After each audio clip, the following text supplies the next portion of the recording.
જય શ્રી કૃષ્ણ મિત્રો, કેમ છો બધા? સ્વાગત છે તમારું મારા નવા બ્લોગમાં. અને આજે બ્લોગ અમે બપોરે 11 વાગ્યાથી ચાલુ કર્યો છે. જો રસોઈની તૈયારી કરવા માંડી છું. અને વ્યારાબેન નથી, મારા સાસુ વ્યારાબેનને લઈને અત્યારે બાન દાદા પાસે ગયા છે, એટલે વ્યારાબેનને ત્યાં રમવાની મજા આવી ગઈ છે.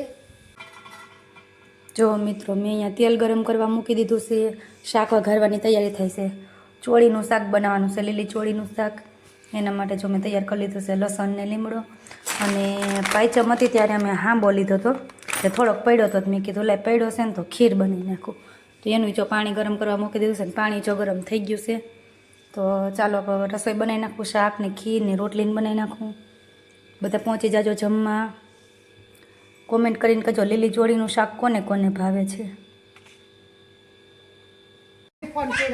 કાલ ફોન આવેલા હતા, મેં ન પડે. આજ તો મેં કર્યો તો પડ્યો. કોને લઈ દીધું આ? ક્યાંથી લઈને આવ્યું? આ શું છે? આ તો કંઈક નવીન છે.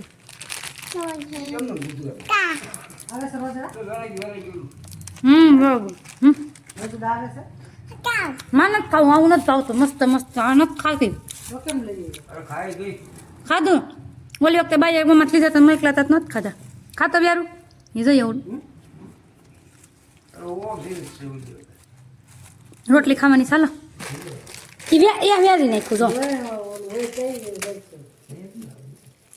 એટલે ખાધો. આ તો તીખું તીખું છે.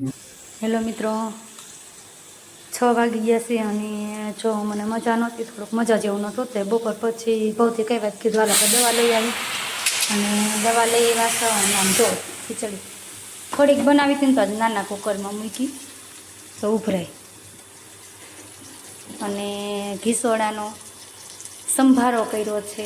ઘીસોડા કે તુરિયા, તમે શું કહો છો? ઘીસોડા કહો કે તુરિયા તે કહેજો કોમેન્ટમાં. અને ભીંડાનું શાક બનાવવાનું છે. અને આજે અમારે હે ને 23 તારીખે થાળનો વારો છે, પણ આજ થાળ ધરવા જવાનો છે. કેમ કે બીજાનો વારો છે તો એ લોકોને બહાર ગયા છે, તો એના બદલામાં અમારે બનાવવાનો છે. તો બપોરેથી લોકો બનાવીને ગયા હતા, તો અત્યારે અમારે જવાનું છે થાળ ધરવા મંદિરે. તો ફટાફટ મેં પેલા થોડી ખીચડી બનાવી નાખું, સંભારો, ભીંડાનું શાક અને વાડીના ખૂણા ખૂણા ચીબડા. અત્યારે તો બધાને થવા જ માંડ્યા છે ચીબડા. કોને કોને ભાવે છે કોમેન્ટ કરજો. અમારે તો બહુ થાય છે, પાકે છે એટલા. અને આવા ખૂણા ખૂણા સરસના થાય છે. તમે લોકો તુરિયાનો સંભારો બનાવો છો કે નહીં કોમેન્ટ કરજો.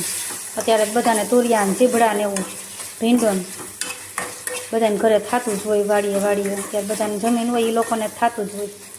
અને અમે સસ્તું થયું છે શાકભાજી. અમારે એટલે લેવું નથી પડતું, બધું થવા માંડ્યું છે. હેલો મિત્રો, જો હું થાળ લઈને જાઉં છું તો આપણે ભીંડાનું શાક રેડી છે, ખીચડી અને રોટલી, અને આમાં છાશ અને આમાં દૂધ, બધું રેડી છે. તો ચાલો બધા થાળ ધરવા મંદિરે.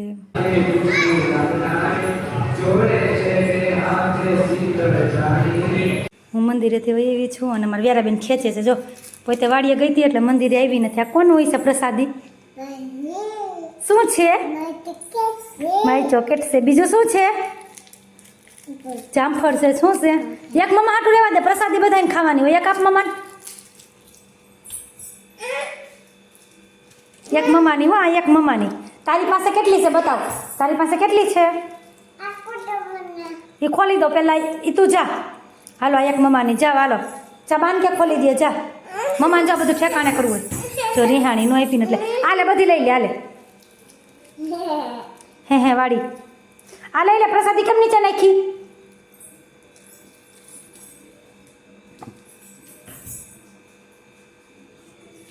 આપને મમ્માને. હજી એમાં જોશો, હવે એમાં કાંઈ નથી. જો શાક રોટલી ને એવું જ છે, કાંઈ નથી દીકું. જો કાંઈ નથી. જો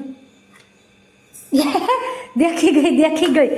એ તો પ્રસાદી આપી હોય, આપણે થાળ ધર્યો હોય ને એટલે ઓલી બારની પ્રસાદી તારી. જાઉં